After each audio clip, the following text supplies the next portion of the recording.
बिस्मिल्लाहिर्रहमानिर्रहीम। अस्सलाम वालेकुम दोस्तों, सिंगल एंट्री सिस्टम का एक और इम्पोर्टेंट क्वेश्चन लेकर आपके साथ हाजिर हूँ। दोस्तों आज के इस टॉपिक में हम क्वेश्चन नंबर 4 को सॉल्व करेंगे। क्वेश्चन स्टार्ट करने से पहले मैं आपको चंद चीज़ें बताऊंगा जो आपने क्वेश्चन सॉल्व करने से पहले ही अपने पेपर में लिख देनी है, ठीक है।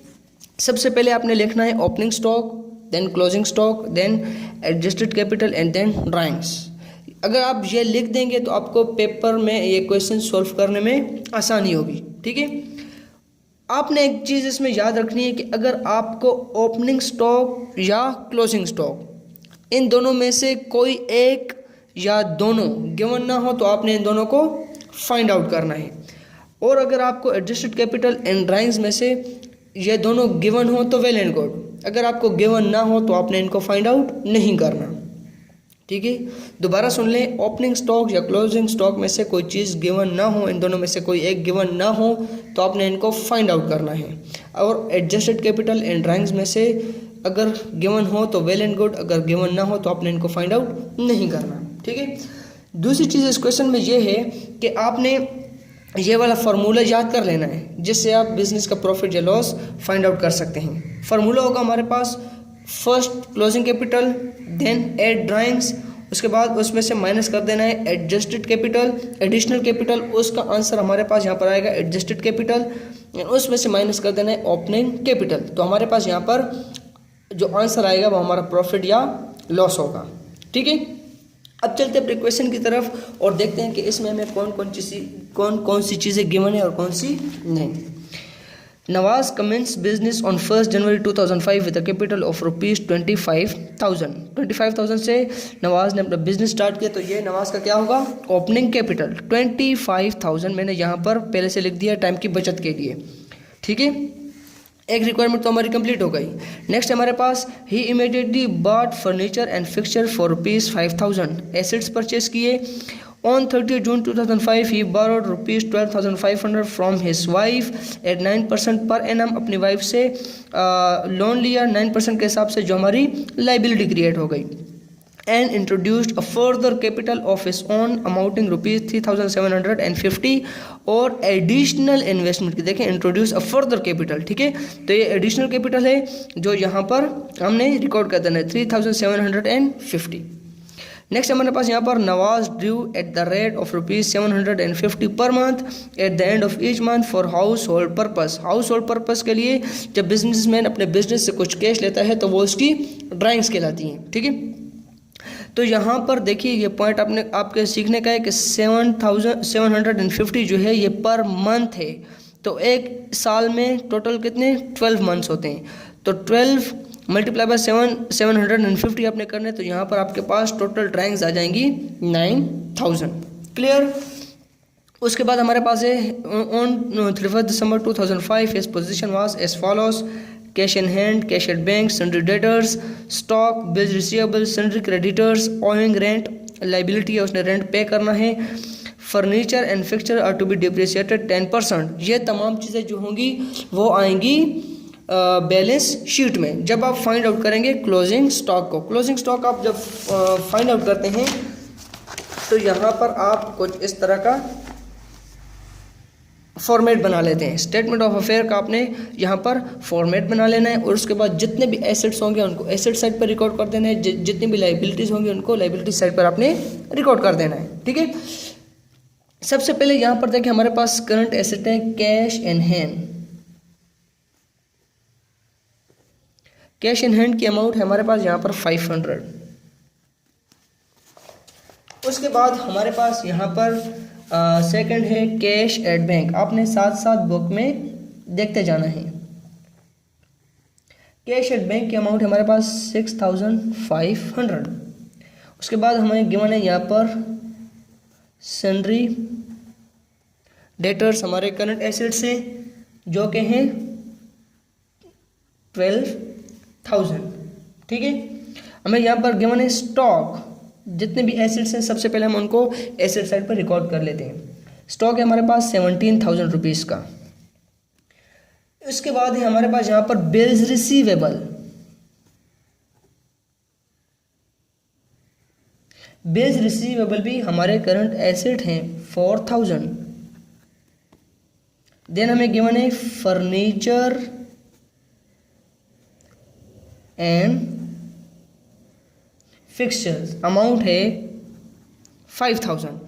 देखिए यहाँ पर हमें क्वेश्चन में गिवन है कि furniture and fixture are to be depreciated 10%। 10% के हिसाब से हमने इन पर डेप्रिसिएशन चार्ज करनी है, तो यहाँ पर हम माइनस कर देंगे डेप्रिसिएशन। डेप्रिसिएशन हमने फाइंड आउट करनी है 5000 मल्टीप्लाई बाय 10 डिवाइडेड बाय 100। तो हमारे पास यहाँ पर डेप्रिसिएशन की अमाउंट आएगी 500, जो हमने इसमें से माइनस कर देनी है। 5000 माइनस 500 4500। चलते अपने लायबिलिटी साइड की तरफ। सबसे पहले करंट लायबिलिटीज देखते हैं, जिसमें हमें गिवन है सन्ड्री क्रेडिटर्स। सन्ड्री क्रेडिटर्स की अमाउंट है 1250। नेक्स्ट हमारे पास रेंट ओइंग। रेंट ओइंग मतलब कि उसने रेंट पे करना है, लाइबिलिटी है 375। नेक्स्ट हमारे पास लोन फ्रॉम वाइफ। वाइफ से लोन लिया 12,500 और उस पर हमें बाकायदा बताया गया है ब्रैकेट में कि interest not yet paid. Interest पे करना है, लाइबिलिटी है, तो यहाँ पर हमने कर देना है इंटरेस्ट ऑन लोन। यहाँ पर आप देखिए इंटरेस्ट कितना लिया है 12,500 मल्टीप्लाई बाय परसेंटेज हमें बताई गई है 9 डिवाइडेड बाय 100। और यहाँ पर आपने एक और चीज़ भी करनी है। क्वेश्चन में आप देखें तो हमें बताया गया है लोन उसने लिया है 30 जून को, ठीक है। 30 जून के बाद डायरेक्टली जुलाई स्टार्ट हो जाता है, तो जुलाई, अगस्त, सितंबर, अक्टूबर, नवंबर एंड दिसंबर 6 मंथ्स के लिए उसने ये लोन यूज़ किए। तो ये 9% जो है ये 6 मंथ्स के लिए पे करेगा, एनुअल बेस पर पे नहीं करेगा। तो यहाँ पर हम कर देंगे 6 डिवाइडेड बाय 12। क्लियर। तो यहाँ पर हमारे पास टोटल इंटरेस्ट जो उसने पे करना है वो आ जाएगा 562.5, ठीक है। अच्छा, जितनी भी हमारे पास यहाँ पर चीज़ें थी उनको हमने यहाँ पर रिकॉर्ड कर लिया है।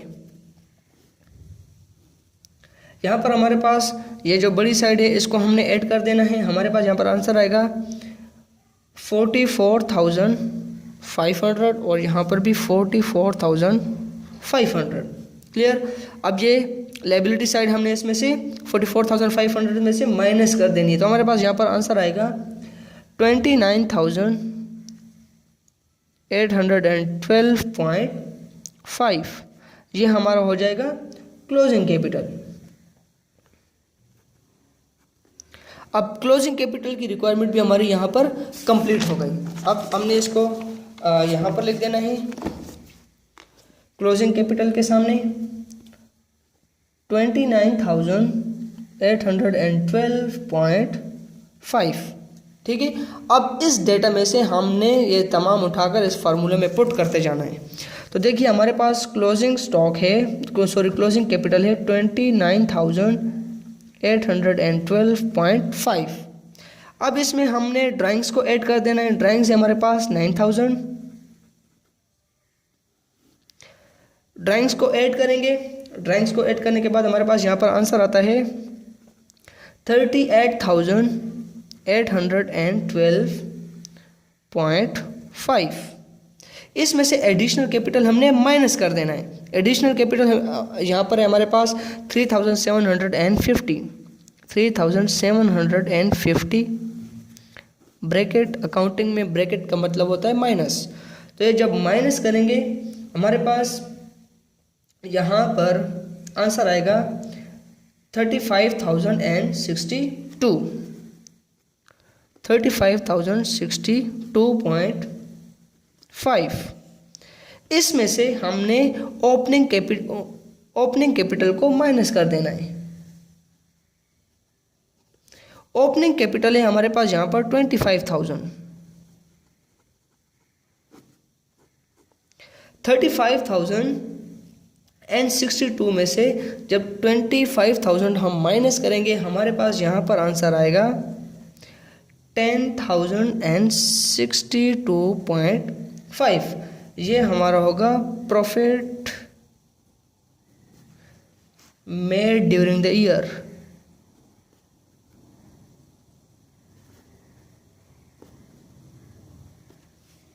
ठीक है, यहाँ पर हमारा एक बहुत ही इम्पोर्टेंट क्वेश्चन कंप्लीट हो गया।